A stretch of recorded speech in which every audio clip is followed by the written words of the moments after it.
सबसे इम्पोर्टेंट बात यह है कि हमने फ्लेक्स इंजन के बारे में एडवाइजरी इशू की है और टोयोटा, हुंडई और सुजुकी, इन तीन कंपनियों ने, क्योंकि ट्रांसपोर्ट मंत्री मैं हूँ, ये मेरे अंडर ही आता है, तो उन्होंने मुझे एश्योर किया है कि हम 6 महीने के अंदर फ्लेक्स इंजन लाएंगे। अभी 3-4 दिन पहले मेरे घर पर टोयोटा के चेयरमैन भी आए थे, जापान से भी आए थे और इंडिया की भी चेयरमैन आए थे। तो ग्रीन हाइड्रोजन के ऊपर कार हमने लॉन्च की पायलट प्रोजेक्ट करके। तब उन्होंने मुझे बताया है कि उनकी जो कार है वो फ्लेक्स है, यानी आइदर 100% पेट्रोल और 100% इथेनॉल। और उसमें एक उनका कैमरी का एक मॉडल था जो 40% कार चलते चलते इलेक्ट्रिसिटी तैयार करती थी। तो आने वाली टोयोटा की कारें ऐसी होगी जो फ्लेक्स इंजन पर होगी, जो हाइब्रिड इलेक्ट्रिसिटी पे होगी। तो 40% इलेक्ट्रिसिटी जनरेट होगी और 100% इथेनॉल यूज करके वो कार 60% चलेगी। तो उसका इकोनॉमिक्स आप समझ लीजिए कि पेट्रोल की तुलना में कितना एडवांटेजेस है। और इसलिए अब इथेनॉल के तरफ बढ़ने के लिए मैं आप सबसे अनुरोध करूंगा कि भारत सरकार ने ये भी निर्णय किया है कि अब इथेनॉल के पंप, बायोफ्यूल की जो फ्यूल्स है, उसके लिए आउटलेट खोलने के लिए अनुमति देने का निर्णय किया है। पूना में प्रधानमंत्री जी ने स्वयं 3 पंप का उद्घाटन भी किया है, पर अभी तक उसमें इथेनॉल भरने के लिए कोई आए नहीं। इसका कारण यह है कि अभी हमारे 2 व्हीलर सेक्शन में विशेष रूप से बजाज ने उनकी मोटरसाइकिल फ्लेक्स इंजन पे तैयार की है, टीवीएस ने भी तैयार की है, और दोनों की मोटरसाइकिल लॉन्च करने का सौभाग्य मुझे मिला है।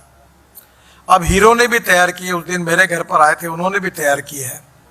तो स्कूटर्स जो है, स्कूटर और मोटरसाइकिल, ये फ्लेक्स इंजन पर अवेलेबल है।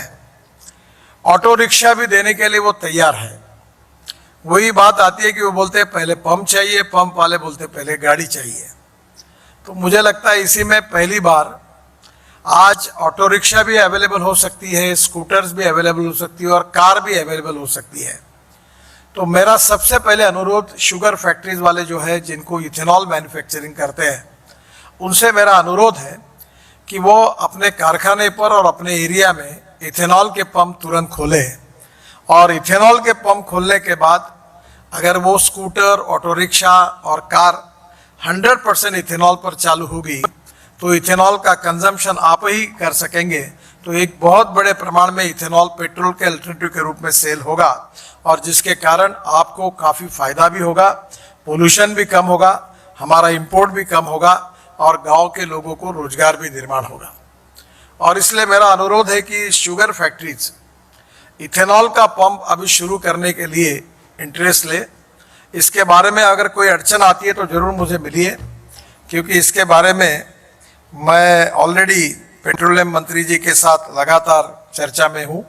और इसलिए ये शुरू करने से ऑटोमोबाइल मैन्युफैक्चरर तुरंत अपने प्रोडक्ट को लॉन्च करेंगे।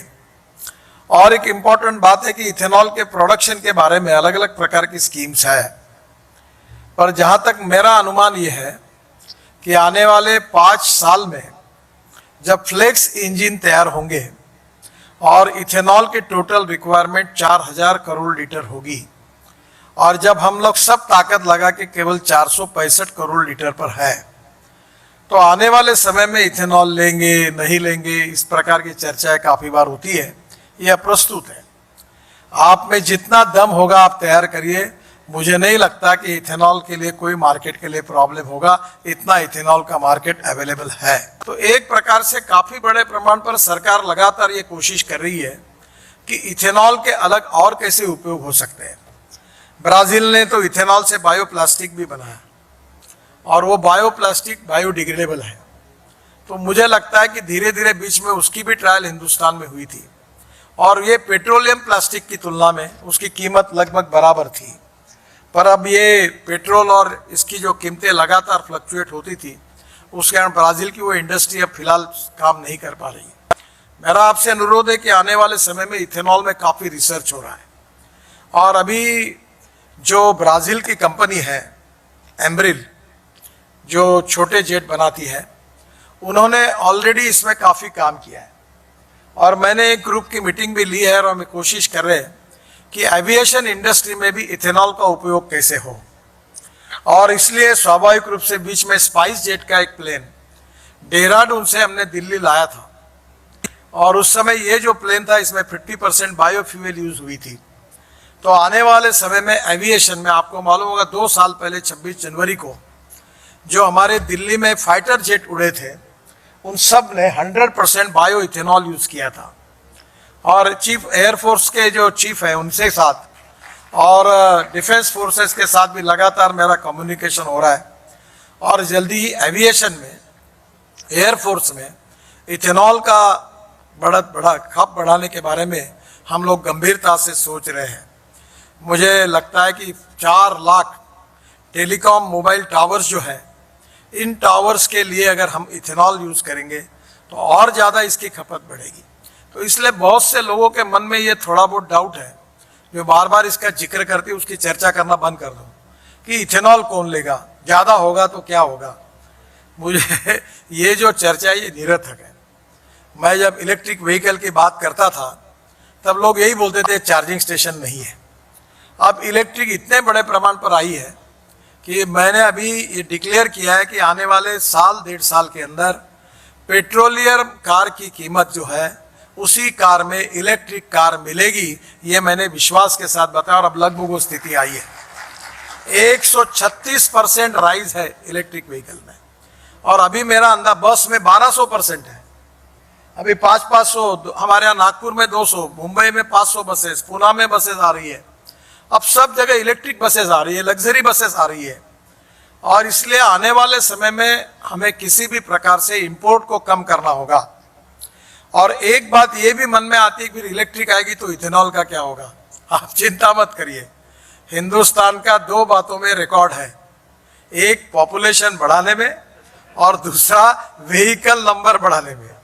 व्हीकल पॉपुलेशन और जनसंख्या दोनों बढ़ाने में हिंदुस्तान की जनता का विक्रम हर समय वर्ल्ड में पहले नंबर पर रहने वाला है। आप चिंता मत करो। और इसलिए इथेनॉल कितना भी तैयार होगा तो भी पेट्रोल व्हीकल रहने वाले, डीजल व्हीकल रहने वाले, ये सब चलने वाला है। अभी ARI ने और एक रिपोर्ट भेजी है कि डीजल में भी 15% इथेनॉल डालना, ये भी अभी इसकी भी ट्रायल शुरू है। Ethanol, methanol, biodiesel, bio CNG, bio LNG, electric, green hydrogen, ये हमारी फ्यूचर है। और हम लोग एनर्जी इंपोर्ट करने वाले नहीं, हमें एनर्जी एक्सपोर्ट करने वाला देश बनना है। और किसानों को केवल अन्नदाता नहीं कहना है, तो किसानों को ऊर्जादाता बनाना है, क्योंकि अन्नदाता बनकर किसान की गरीबी कभी दूर नहीं हो सकती। अब अन्न बहुत सरप्लस हुआ है, अब ऊर्जा जो है उसमें हमारा शॉर्टेज है। अब किसानों को ऊर्जादाता बनाना, diversification of agriculture towards energy and power sector is the need of the hour. और यही बात को अगर शुगर फैक्ट्रीज वाले और गंभीरता से लेंगे तो मुझे लगता है कि ये परिवर्तन बहुत जल्दी होगा। और इसलिए फिर से एक बार मैं आपसे अनुरोध करता हूं कि शुगर